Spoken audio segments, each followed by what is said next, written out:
ఇవాళ ప్రపంచంలో గొప్ప దేశంగా ఉన్న అమెరికా మన దేశపు చరిత్ర లేదు. కొన్ని వందల సంవత్సరాల చరిత్ర తప్ప వేల సంవత్సరాల చరిత్ర కలిగిన దేశం భారతదేశం మాత్రమే. కానీ ఇక్కడ ఉన్నన్ని సాంప్రదాయాలు, ఇక్కడ ఉన్నంత గౌరవం, మానవ సంబంధాలు ప్రపంచంలో ఎక్కడ ఉండవు. ఈ మధ్య కాలంలోనే మనకు కూడా పాశ్చాత్య నాగరికత, అమెరికాను చూసి, ఈ వెస్ట్రన్ కల్చర్ని చూసి మనం కూడా కొన్ని నేర్చుకుంటున్నాం. కానీ అది తప్పు అని చెప్పి అలా అమెరికాలో ప్రూవ్ అయింది. మన కుటుంబాలు ఎప్పుడు కూడా ఉమ్మడి కుటుంబాలు. నానమ్మ, తాతయ్య మన ఇంట్లోనే ఉండేది. ఒక్కొక్కసారి ఎంతమంది అన్నదమ్ములు ఉన్నా పెళ్ళిళ్ళు అయిన తర్వాత కూడా కలిసిమెలిసి ఉండేటువంటి కుటుంబాలు ఉండే. ఇంట్లో ఏదైనా సమస్య వస్తే తాతనే పరిష్కరించోడు, నానమ్మనే పరిష్కరించేది. ఇంకా ఏమైనా ఉంటే మన మేనమామలు, ఇంకా పెద్దవాళ్ళు సమస్యను పరిష్కరించేది. కానీ వాళ్ళ సమస్య వస్తే చక్కగా పోలీస్ స్టేషన్ పోతాండ్రు. చక్కగా పోలీస్ స్టేషన్ తప్ప పెద్ద మనుషులు చెప్తే వినే రోజులు పోయినాయి ఈ కాలంలో. అంటే ఎక్కడో మన పిల్లలకి తాత, నానమ్మ ఏ బుద్ధులైతే నేర్పన్నో, ఏ జ్ఞానాలైతే నేర్పన్నో, అమ్మ పట్ల ఎట్లుండాలి, నాన్న పట్ల ఎట్లుండాలి, గురువు పట్ల ఎట్లుండాలి, మన ఇంటికి వచ్చే చుట్టాల పట్ల కూడా ఎట్లా ఉండాలి అనేటువంటి జ్ఞానం బోధించే వాళ్ళు తాతయ్య, నానమ్మనే బోధిస్తారు. కానీ ఈ కాలంలో ఉమ్మడి కుటుంబాలు లేవు. పెళ్ళి కాగానే అమ్మ నాన్న ఒక్కొక్కడికైనా కూడా ఏర్పడతాడు. వాళ్ళ పెద్ద మనుషులేమో వేరే దగ్గర ఉంటారు, వీళ్ళేమో పిల్లలు వేసుకొని ఇంకొకళ్ళు ఉంటారు. అంటే ఏ కనిపించిన అమ్మ నాన్న వాళ్ళ ముసలితనంలో కొడుకుల దగ్గర ఉన్నానో, కానీ చాలా కుటుంబాల్లో కొడుకుల దగ్గర ఉండకుండా వాళ్ళని చక్కగా చూస్తలేదని చెప్పి బయట ఉండి ఎన్ని బాధలు పడుతున్నాం మనం చూస్తున్నాం. మనం అనేక పంచాయతీలు మనం చూస్తూ ఉన్నాం. కానీ ఇవాళ మన పిల్లలకి, ఇవాళ మా నందారెడ్డి గారు చెప్పిండు, గవర్నమెంట్ స్కూళ్ళల్లో చదివే పిల్లలు వాళ్ళు పేదరికం ఉన్నారని చెప్పు అనొచ్చు. కానీ పేదరికం ఎదగడానికి అడ్డంకి కాదు. పేదరికం ఉన్న వాళ్ళ దాంట్లోనే వాళ్ళ అమ్మ కష్టాన్ని, నాన్న కష్టాన్ని, వాళ్ళు పడుతున్న బాధలు చూసి కసితో గొప్ప వాళ్ళు అయ్యేటువంటి ఆస్కారం తప్పకుండా ఉంటుంది. వాళ్ళు ఆటో డ్రైవర్ల పిల్లలు కావచ్చు, వాళ్ళు నిత్యం కూలి పని చేసుకునే పిల్లలు కావచ్చు.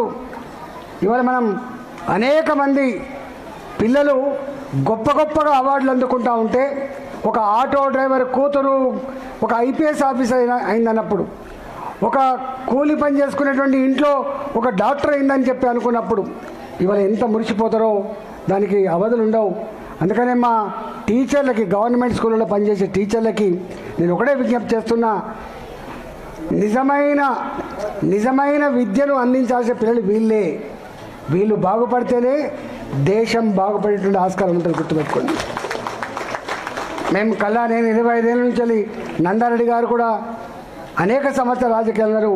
నేను 25 ఏళ్ళుగా ఎమ్మెల్యేగా, మంత్రిగా, ఎంపీగా ఉన్న నా అనుభవంలో నేర్చుకుంది, ఏ పిల్లలైతే కాన్వెంట్ స్కూల్లో చదువుతారో, ఏ పిల్లలైతే బాగా ఉన్న కుటుంబాల నుంచి వస్తారో, మాలాంటి వాళ్ళం పోయి ఆ కలెక్టర్ దగ్గరికి పోయి అయ్యాకి ఈ బాధ ఉందంటే ఆయనకు అర్థం కాదు.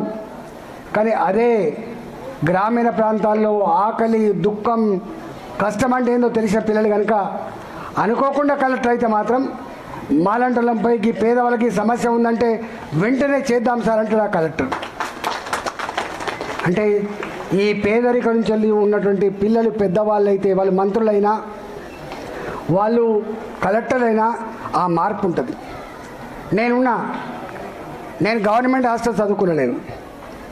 నేను చిన్నప్పుడు చదువుకున్నది గవర్నమెంట్ హాస్టల్లో చదువుకున్నాను. స్కూల్ ప్రైవేట్ కావచ్చు కానీ గవర్నమెంట్ హాస్టల్ చదువుకున్నాను. నాకు కళ్ళారా చూసేది, నేను ఆ హాస్టల్లో అన్నం కొలిసి పెడుతున్నప్పుడు, ఆ హాస్టల్లో తినే తిండి శక్తిని అయినప్పుడు బాధ అనిపించేది. కానీ ఒకటే అనుకున్నా, ఇగో ఈ ఆకలే నన్ను పెద్దవాణ్ణి చేయాలని చెప్పి అనుకున్నా. నేను ఇక్కడ దాకా వచ్చిన. రాష్ట్రానికి మొట్టమొదటిగా నేను ఆర్థిక మంత్రి అయిన నాడు నేను ఆ ముఖ్యమంత్రి కన్విన్స్ చేసిన ఒక మాట, నేను సోషల్ వెల్ఫేర్ హాస్టల్లో చదువుకున్న పిల్లగాని, నేను ఆ ఉడకని అన్నం తిన్న బిడ్డని, నేను ఆ అన్నం కూడా సరిగా సరిపోకపోతే మంచినీళ్ళు తాగి బతికిన బిడ్డని, నేను ఒక జీవో ఇవ్వాలనుకుంటున్నా అని చెప్పి ముఖ్యమంత్రి చెప్పిన. ఏంటిది అంటే ఈ దొడ్డు బియ్యం కాదు, ఈ కంట్రోల్ బియ్యం కాదు, పిల్లలకు కూడా గవర్నమెంట్ హాస్టళ్లలో గవర్నమెంట్ స్కూళ్ళల్లో మిడ్ డే మీల్స్ కూడా సన్నబియ్యం అన్నం పెట్టాలని చెప్పి మొట్టమొదటిసారిగా సన్నబియ్యం అన్నం జీవో ఇచ్చిన 2014లో ఇచ్చిన నేను. ఆ జీవో కూడా అంతకుముందు తినేంత పెట్టకపోతుండే, ఎంత తింటారో అంత పెట్టాలని జీవో కూడా ఇచ్చినాం మేము. అట్లా అనేకం ఉన్నాయి. అందుకనే ఇవాళ పేదరికం శాపం కాదు, పేదరికం జ్ఞానాన్ని పొందడానికి అడ్డంకి కాదు. పేద పిల్లలే గొప్పగా చదువుకునేటువంటి ఆస్కారం ఉంటుంది. కాబట్టి మా గవర్నమెంట్ స్కూళ్ళలో పనిచేసే టీచర్లు ఈ పిల్లలకి గొప్పవాళ్ళు చేయండి, మిమ్మల్ని పర్మనెంట్గా గుర్తుపెట్టుకునే ఆస్కారం ఉంటుంది. గుర్తుపెట్టుకోండి. మీరు పెద్ద ఉన్న వాళ్ళకు చెప్తే వాళ్ళు గుర్తుపెట్టుకోకపోవచ్చు, కానీ ఇట్లాంటి పిల్లలు చెప్తే మాత్రం మా సైన్స్ మాస్టర్ ఇంత గొప్పోడు, మా మ్యాథమెటిక్స్ మాస్టర్ ఇంత గొప్పోడు, వాళ్ళ కృషి వల్లనే మేము ఇంత పెద్దవాళ్ళమైనటువంటి ఆస్కారం ఉంటుంది. కాబట్టి ఇవాళ గురు పూజ వచ్చాం.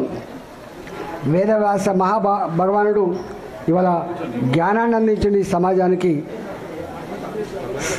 మా టీచర్లు కానీ మా పేరెంట్స్ కానీ పిల్లలకి చీకట్లను తొలగించి గొప్ప వెలుతురు అందించే వాళ్ళు కాబట్టి, మార్గదర్శకులు కాబట్టి, రేపటి పౌరులు ఎదగడానికి గొప్ప టీచర్లు మీరే. కాబట్టి ఈ సందర్భంగా మా పేరెంట్స్కి మా టీచర్లకి ఈ గురు పూజోత్సవ సందర్భంగా శుభాకాంక్షలు తెలియజేస్తూ